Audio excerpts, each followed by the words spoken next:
Đây, đằng sau mình nhá, rất là sâu luôn, dưới kia luôn nhá. Nhìn xuống dưới kia thì chóng mặt luôn mọi người.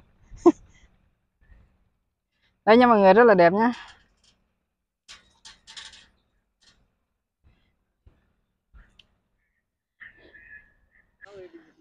Hello mọi người.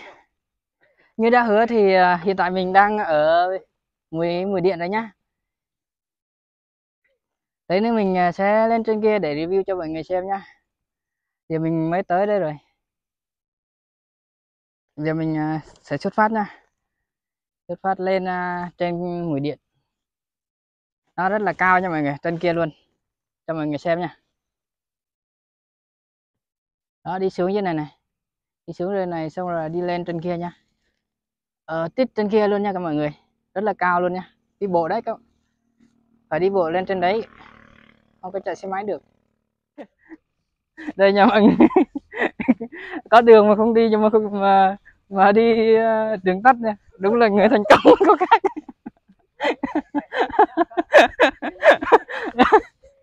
Vậy sao mà lên.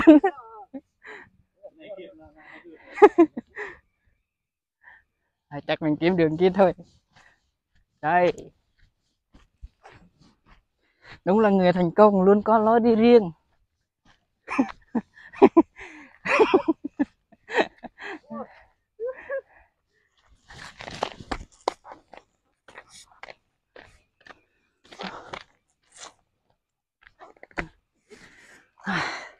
Đấy nha mọi người, chuẩn bị đi lên trên đỉnh núi kia nha. Đây là Mũi Điện hay còn gọi là Mũi Cao Lãnh nha, Mũi Đại Lãnh nha mọi người. Đây lên trên đấy thì hơi bị mệt nhưng mà anh em vui là chính thôi. Anh đi thứ mày ạ.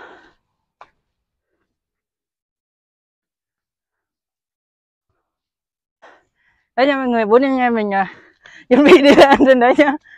Chào 500 anh em nhá. Vâng, chờ 500 anh em. Uống Pepsi đi.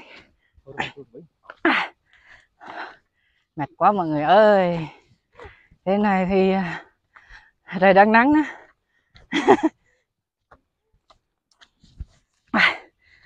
Không thở được luôn rồi. Đây, đuối rồi.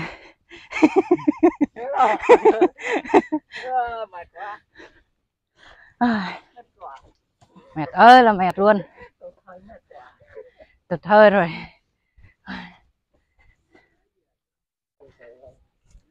Tao uống nước yên này.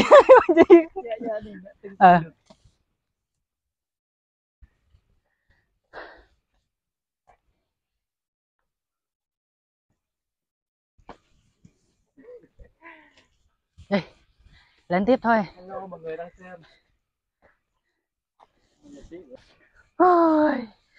Lên được 30% rồi nha mọi người.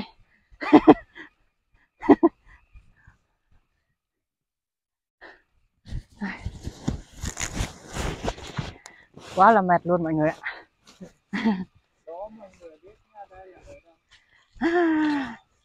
Cho mọi người coi đây. Đây, lên trên này nha mọi người, lên trên kia luôn nhá. Rất là cao luôn nha mọi người. Tí nữa lên tới trên đỉnh kia thì mình sẽ tiếp tục quay cảnh trên đấy nhá. Nhìn từ trên đấy nhìn xuống biển rất là đẹp nha mọi người.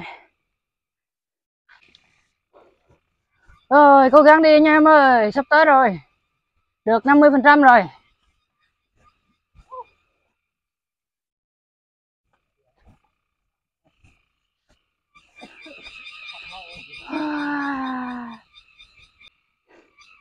Đây, đằng sau mình nhá, rất là sâu luôn, dưới kia luôn nhá. Giờ anh em mình đang đi lên trên đỉnh núi rất là cao luôn. Trời rất là nắng và rất là mệt nhé, nhưng mà phải cố gắng đi lên trên kia thôi. Hello, mệt chưa? Mệt nghỉ xíu đi. Đi không nổi rồi đấy. Tụt hơi luôn rồi.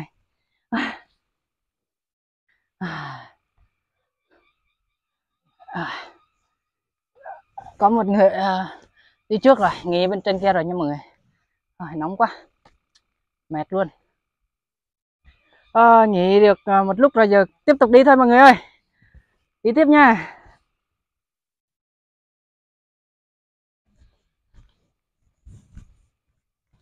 Lại tiếp tục hành trình.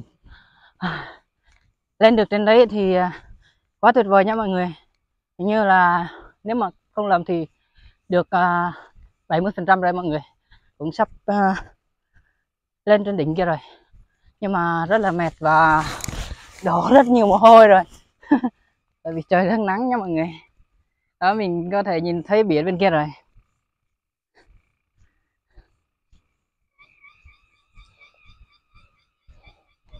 Wow. Rồi giờ mình sẽ cho mọi người xem biển nha. Đây nha mọi người, đây có thể nhìn thấy biển rồi nha. Mặc dù là chưa lên tới đỉnh nhưng mà đã nhìn thấy biển rồi. Bên kia là đường hồi lúc nãy mình đi xuống nha. Đấy, đi vòng xuống đây, xuống tới dưới kia luôn nha mọi người. Giờ thì mình đi tiếp nha. Rồi tiếp tục thôi. Rồi tiếp tục nha mọi người, cũng sắp tới nơi rồi.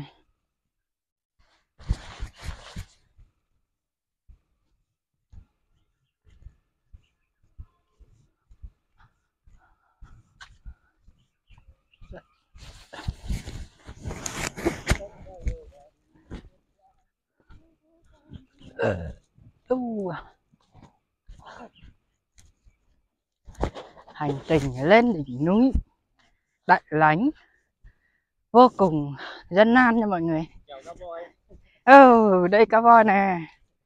Hello cá voi.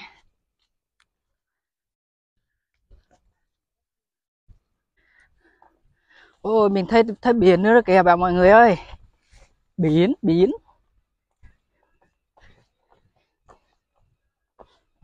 này đầy nắng và gió.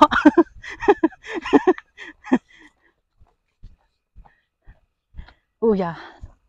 Đó mọi người thấy biển chưa? Biển này rất là xanh, rất là to luôn.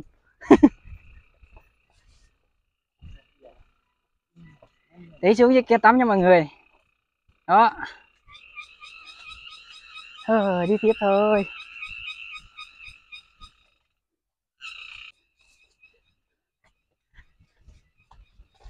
Khoảng 30 phút là.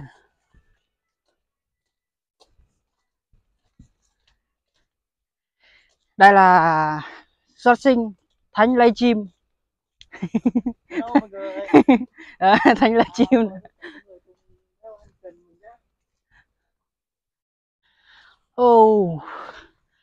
Thật sự rất là mệt nhé mọi người. Cũng gần tới rồi. Còn mà khoảng tầm 1 tiếng rưỡi nữa là tới nơi nhá. Mình nhìn thấy cái mũi điện trên kia rồi. Mình mới nhìn thấy rồi. Bây giờ mình cho mọi người xem nha. Đây nha mọi người. Trên kia là mũi điện kìa mọi người. Đó. Cái cột to to trên kia nha mọi người. Còn 1 tiếng rưỡi nữa là tới nhá. Bên này nhìn thấy biển rồi nhá, rất là đẹp nhá. Đây là địa điểm tí nữa nhóm của mình sẽ xuống đấy tắm nhá. Mình nghĩ là xuống đường này là được nè. Đấy, xuống đường này rồi tắm luôn. Giờ tiếp tục lên trên mũi điện nha mọi người. Mũi Đại Lánh nhá. Trên này thì mát rồi nha mọi người. Mát, rất là mát. Còn rừng rề nó kêu oai oai ha. Còn răng rai. Nóng ướt hết áo rồi nè.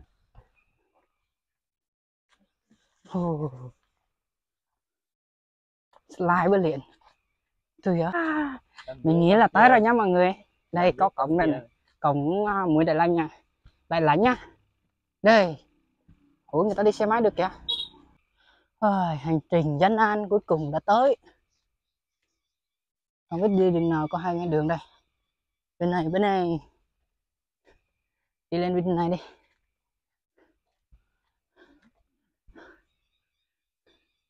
Tới rồi nha mọi người.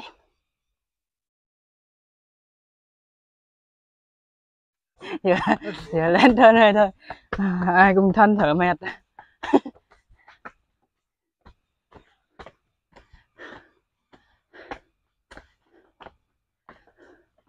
Không vứt rác xuống núi, cảm ơn.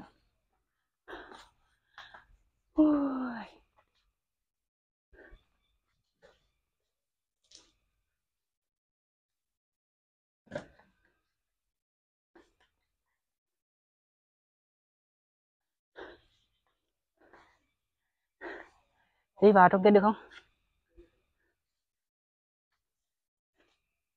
Đi vào bên kia đi.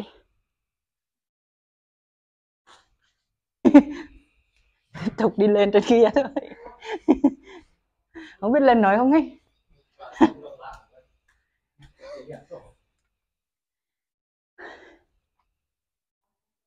Trong này nhé mọi người. Ở đây. Đây đường này. Đi bên này này, có cả thang này. Như trong này, đường này. Này không có đường đi đâu. Không có đâu. Có cầu thang bên này này. Anh em lần đầu qua đây thì bỡ ngỡ quá. Đây có cầu thang đây, vào đi.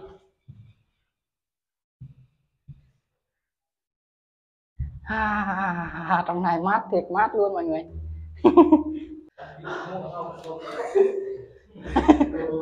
Giờ anh em mình chuẩn bị lên trên đấy nhá, trên mũi điện nhá. Đây rất là cao luôn mọi người. Giờ mình qua đi đằng trước nhé, anh có lẽ. Rồi đi lên trên đấy thôi. Sao mà đi một vòng tròn thế này chân trong mặt thấy không biết.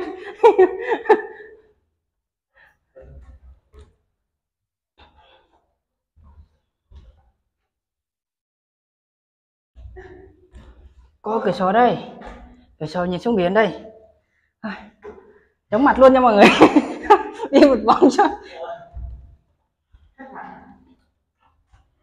Rồi mình nghỉ xíu đó, quay xuống biển ngay. Đây từ trên này nhìn xuống biển rất là đẹp nha mọi người. Nhưng mà cái này mình quay từ cửa sổ nha, chóng mặt quá. Giờ nghỉ một xíu đó rồi mình tiếp tục đi nhá.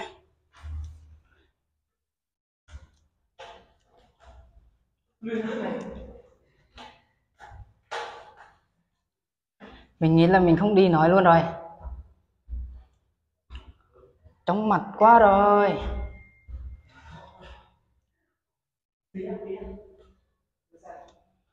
Ui.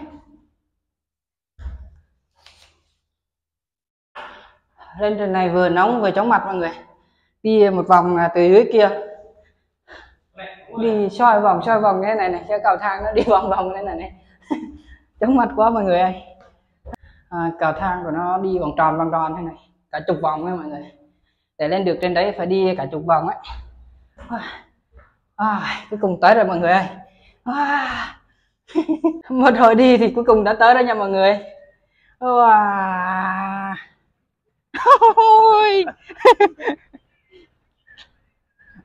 Nhìn xuống dưới kia thì chóng mặt luôn mọi người. Đây nha mọi người, rất là đẹp nhá.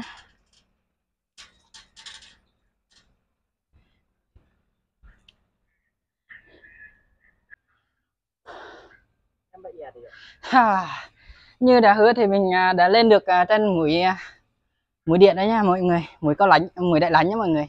Ở trên này rất là cao luôn, đi một vòng cả mấy chục vòng để mới lên trên này được. Thì nói chung là trên này thì rất là đẹp nhá. Mình ở trên này mình cũng sợ. Nhìn xuống cũng sợ, hơi sợ.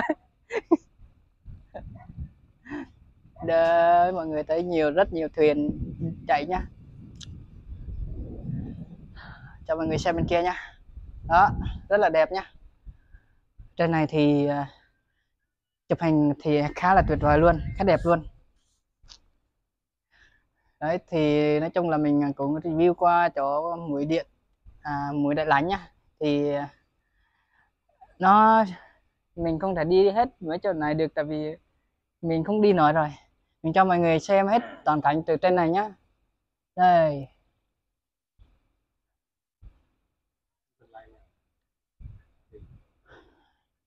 Nói chung nếu mà muốn đi hết tất cả những chỗ này thì rất là mệt nha mọi người, rất là mất thời gian, nên là mình không thể đi được nhá. Giờ thì bên kia thì tí thì anh em mình sẽ xuống dưới kia tắm. Ôi trời ơi, nhìn từ trên này chóng mặt vô cùng luôn mọi người. Quá chóng mặt. Ô, mọi người thì giờ mình cũng xin phép dừng video ở đây, tại vì mình không thể nào mà tiếp tục quay được, tại từ trên này nhìn xuống á thật là chóng mặt luôn mọi người, chóng mặt không chịu được, nên là mình xin phép tạm dừng video ở đây nhé. Mình cảm ơn mọi người đã xem video, chúc tất cả mọi người thật nhiều niềm vui nhé. Đây là cái sung cái tăng nhé. Đây. Mình bye bye nha. Mọi người nhớ like, chia sẻ kênh giúp mình nhé, và hãy đăng ký kênh để nhận những video tiếp theo của mình nha. Cảm ơn tất cả mọi người rất là nhiều. Bye bye.